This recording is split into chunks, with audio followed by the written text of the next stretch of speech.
Olá, prezado amigo, prezada amiga, é um prazer estar de regresso aqui à Novo Tempo. Muito obrigado por estar aí desse lado comigo e por isso seja bem-vindo mais uma vez. Estamos juntos para o 5º encontro desta semana especial de Páscoa aqui na Novo Tempo Portugal. Já sabe, estamos a tratar do tema geral, o amor vive. Mesmo se hoje é a última vez que eu estou consigo nesta semana, que foi de facto uma grande bênção para mim, como desejo que tenha sido igualmente para si, a semana O Amor Vive não termina hoje.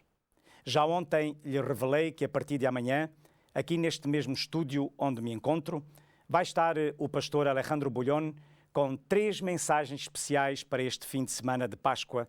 Por isso, não perca. Faça planos para continuar connosco, porque eu estou certo que será uma bênção para si e para toda a sua família. Pela minha parte, eu quero ainda falar-lhe de um amor cheio de força. Um amor que promove o poder. E começo por lembrar as palavras de Jesus que João registou, onde o Mestre disse algo como isto que passo a ler. Em verdade, na verdade vos digo que aquele que crê em mim fará também as obras que eu faço e outras maiores fará, porque eu vou para junto do Pai. Encontramos estas palavras em João, no capítulo 14 e no versículo 12. Será isto mesmo possível? Bom, nós vamos explorar hoje este tema.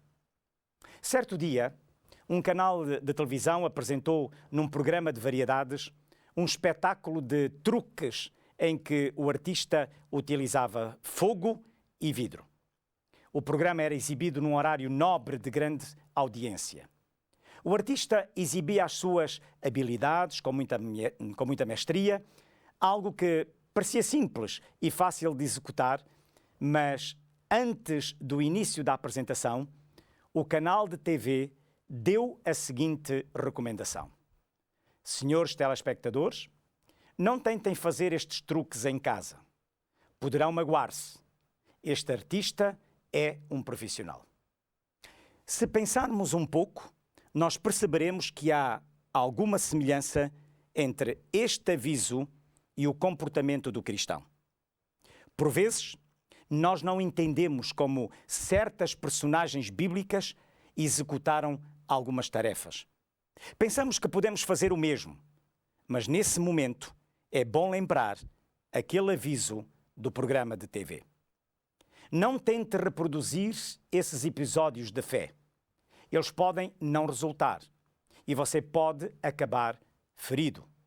Não tente usar os métodos de Deus sem Deus. O que precisa, antes disso, é tornar-se um profissional da fé. Por exemplo, deixe-me falar-lhe de David. David derrotou o gigante Golias apenas com uma pequenina funda. Mas não tente fazer isso sem Deus. Nunca vai resultar. Moisés abriu o Mar Vermelho utilizando apenas um cajado. Não tente fazer isso sem Deus. Não resultará. Os lenços de Paulo eram utilizados para curar doentes e expulsar demónios. Os nossos lenços podem não ter o mesmo poder. Daniel foi lançado numa cova de leões. E quando você for a um jardim zoológico, por favor, meu prezado amigo, amiga, não tente saltar e entrar no espaço dos leões famintos para mostrar a sua fé. Não resultará. Gideão derrotou um exército enorme com apenas 300 homens, empunhando nada mais do que trombetas e tochas. Parece ridículo, não é verdade?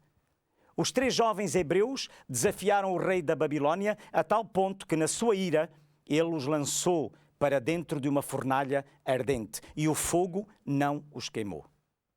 Agora, o que quero eu dizer com tudo isto, meu prezado amigo? Ou, se calhar, estará a fazer essa mesma pergunta. O que é que eu quero dizer com isto? Que não temos acesso ao mesmo poder que eles tiveram? Não, pelo contrário. Ter poder é algo mais simples do que do que o meu amigo e a minha amiga possa pensar. Obviamente, todos sabemos que não existe cristianismo sem Cristo.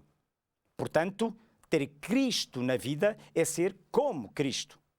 Se queremos ter poder, temos de ter Cristo na nossa vida. Há um pensamento interessante que reflete muito bem o que é ter Jesus Cristo no coração. Diz o seguinte pensamento, diz então isto: ser cristão é ter o coração tocado pelos mesmos sentimentos que tocavam o coração de Cristo.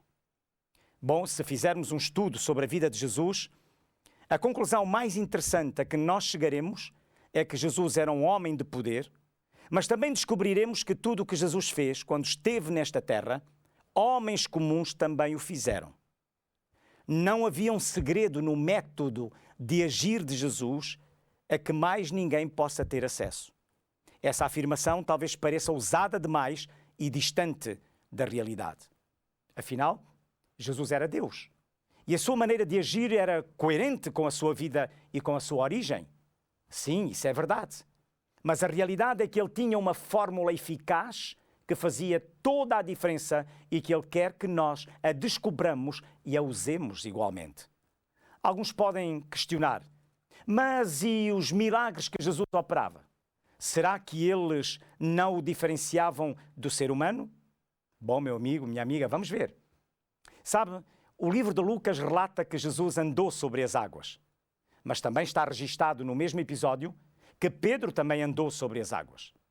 Podemos ler nos evangelhos que por 2 vezes Jesus multiplicou os pães. É verdade, mas é interessante notar que o profeta Eliseu também alimentou 100 homens com apenas 20 pães. Encontramos essa história real no livro de 2 de Reis, capítulo 4, versículo 42 a 44. Jesus lia pensamentos, meu prezado amigo e minha prezada amiga. E Pedro? Ele também não leu os pensamentos de Ananias e Safira nesse relato que nós encontramos em Atos, capítulo 5? Jesus operou milagres de cura, porém Pedro e João, quando entraram pela porta formosa do templo, também curaram um coxo. Atos, no capítulo 3. Jesus ressuscitou pessoas. Pedro não ressuscitou Dorcas? E Paulo não ressuscitou Eutico em Troade, em Atos, como está registrado em Atos, capítulo 20, versículo 7 a 12? E Eliseu não ressuscitou o filho da Sunamita em 2 de Reis, capítulo 4, versículo 34 e 35? Pois bem, a verdade é que tudo o que Jesus fez nesta terra, outros homens também fizeram. Sim, para completar essa certeza e promessa de poder, vamos relembrar o que Jesus disse e que lemos no Evangelho de João, no capítulo 14 e no versículo 12. E nesse capítulo e nesse versículo, nós lemos então o seguinte: em verdade vos digo, que aquele que crê em mim fará também as obras que eu faço, e outras maiores fará, porque eu vou para junto do Pai. Este parece ser um verso forte e desafiador, não acham? Eu tenho a certeza que sim. O que é que Jesus está aqui a fazer? Ele está a afirmar que nós podemos fazer as obras que ele fez e ainda outras maiores, desde que creiamos nele. Jesus também afirma que todo aquele que crê nele fará as obras que ele fez. Neste ponto, então surge agora uma pergunta: como crer nele e ter poder? Então agora vamos analisar juntos 2 caminhos pelos quais nós podemos obter poder. Primeiro, não confunda o poder de Deus com o que o mundo chama de poder. Todos nós sabemos que vivemos dias difíceis no mundo inteiro. Parece que já não se vêem mais fiéis cheios de poder. Na segunda carta de Paulo a Timóteo, há uma clara descrição do comportamento dos homens no nosso tempo. Diz assim: saiba disto, nos últimos dias sobrevirão tempos terríveis. Os homens serão egoístas, avarentos, presunçosos, arrogantes, blasfemos, desobedientes aos pais, ingratos, ímpios, sem amor pela família, irreconciliáveis, caluniadores, sem domínio próprio, cruéis, inimigos do bem, traidores, precipitados, soberbos, mais amantes dos prazeres do que amigos de Deus, tendo aparência de piedade, mas negando o seu poder.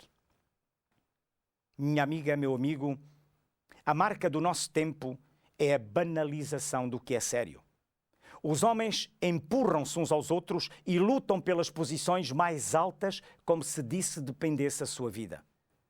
Vivemos numa época em que as palavras perderam o seu significado, perderam poder. Os pais falam e não são ouvidos. Os professores falam e não são escutados. Os pastores falam e nada acontece.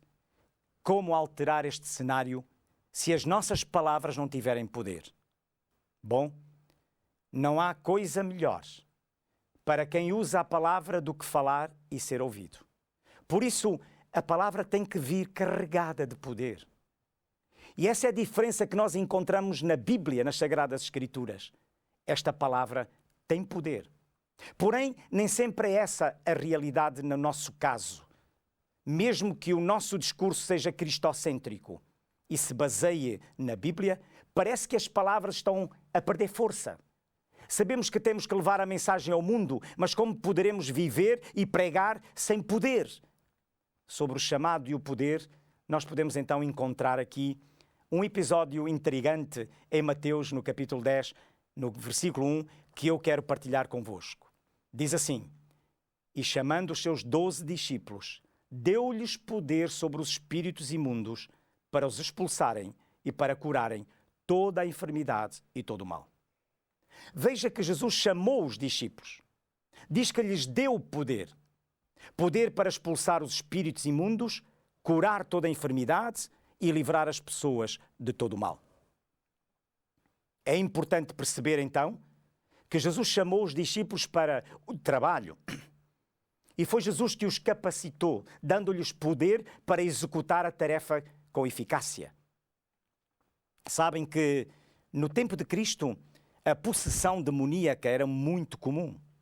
Sobre isso, permita-me que, enfim, lhe diga alguma coisa, porque eu gostaria de vos fazer uma pergunta.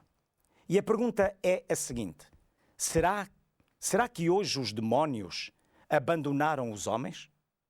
Não, minha amiga, meu amigo. Eles apenas arranjaram outras formas de possuí-los. Hoje esta realidade ainda existe, mas não tão aparente, ou não com a mesma aparência naqueles dias. E nós temos que ter poderes para limpar os homens, para expulsar os espíritos imundos e as suas manifestações neste século, curá-los de todo o tipo de doença e todo o tipo de mal. Porém, Jesus não parou por aí.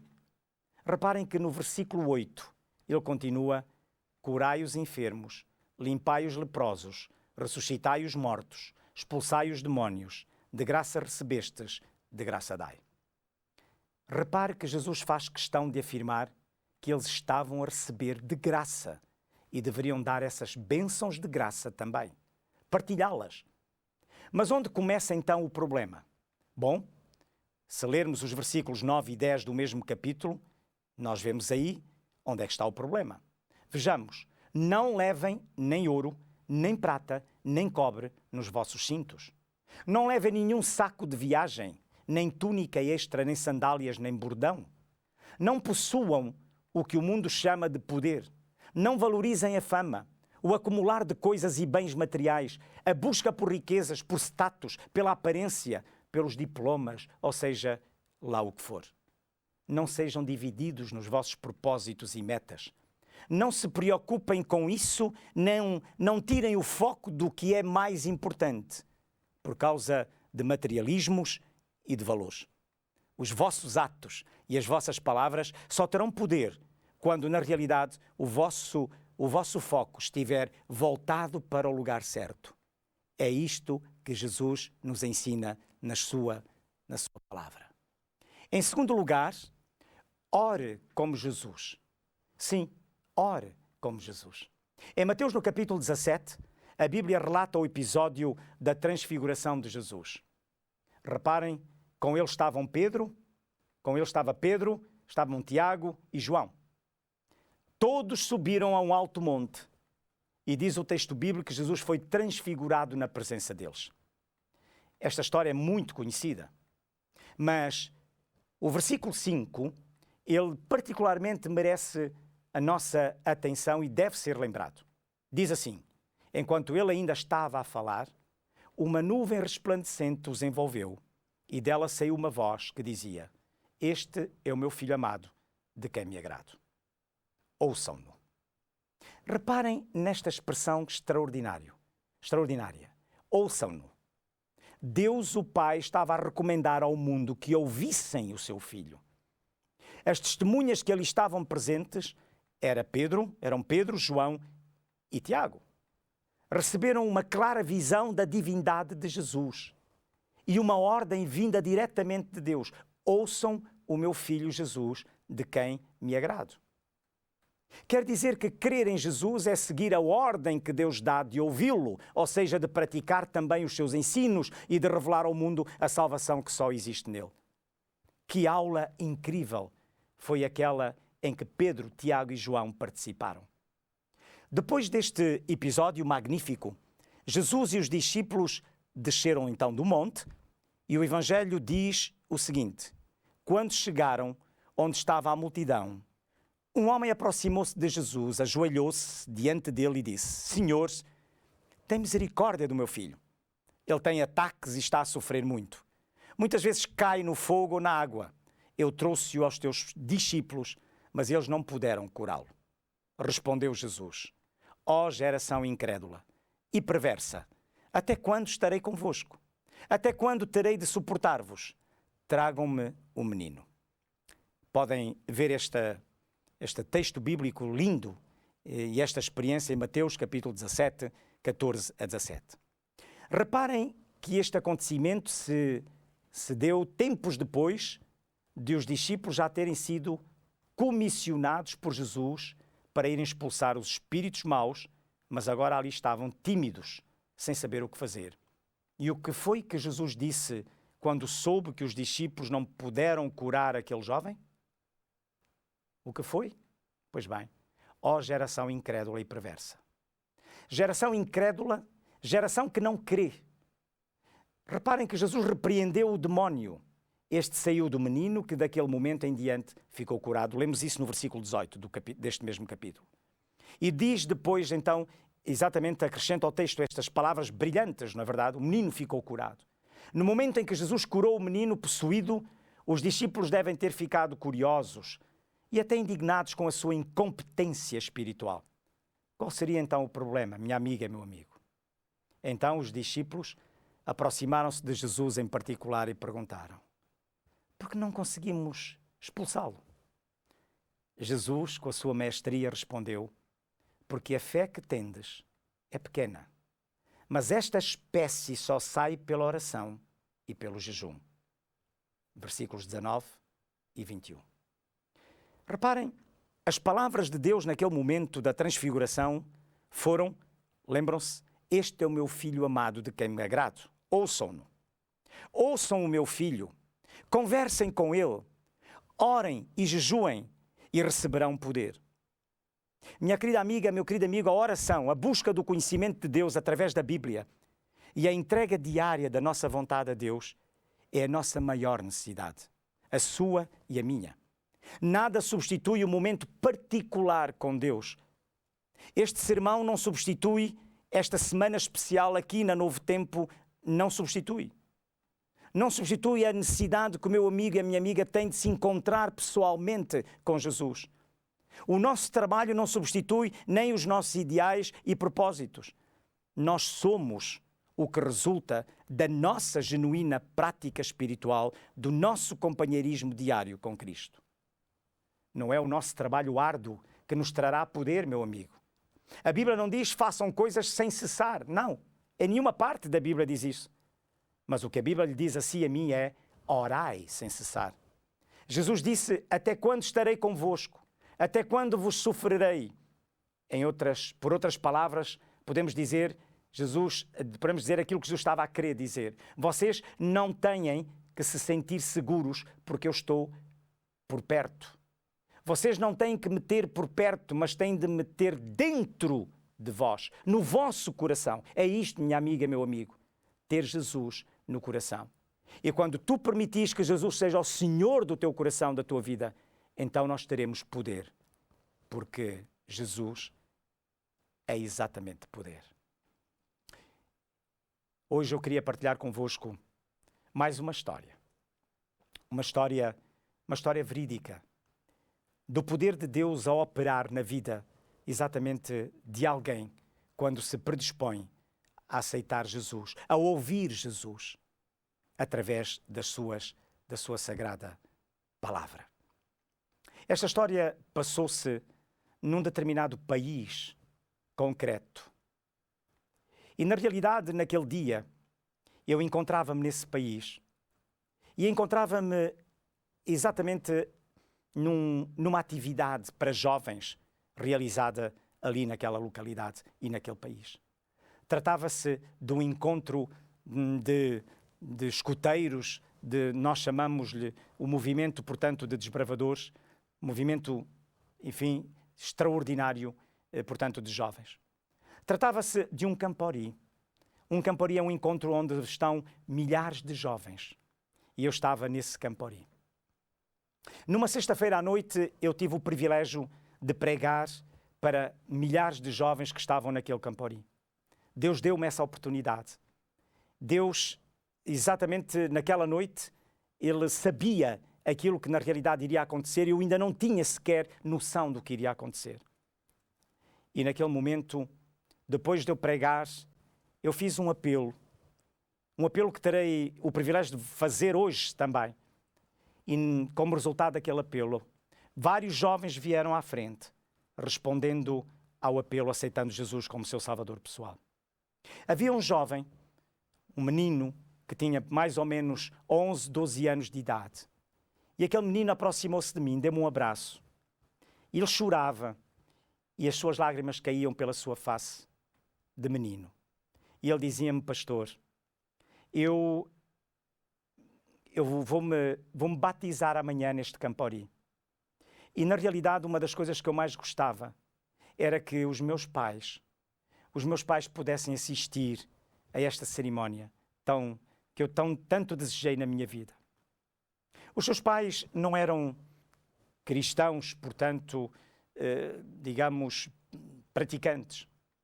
E aquele menino partilhou aquilo comigo. E eu naquela noite, eu tive a oportunidade de dirigir-me àqueles pais, aos pais que não estavam naquele campori, que viviam a grandes quilómetros, a muitos quilómetros de distância do local do campori. E aquele campori estava a ser transmitido pela internet. E eu convidei aqueles pais a virem no sábado a assistir à cerimónia batismal do seu pequenino, do seu filho. Terminamos a programação da noite. Eu tive o privilégio de orar pelas decisões daqueles jovens. No sábado a seguir, no dia a seguir, no sábado, nós estávamos exatamente no momento espiritual do campori. Tinha-se montado um batistério. Aquele menino quis que fosse eu a batizá-lo naquele dia. Eu estava dentro do batistério com aquele menino. E sem saber, eu fiz uma pergunta pública. E a pergunta foi: eu gostaria de saber se os pais deste menino estão aqui esta manhã. E qual é o meu espanto que, na realidade, ao fundo da tenda gigante em que nos encontrávamos, um casal levantou a mão.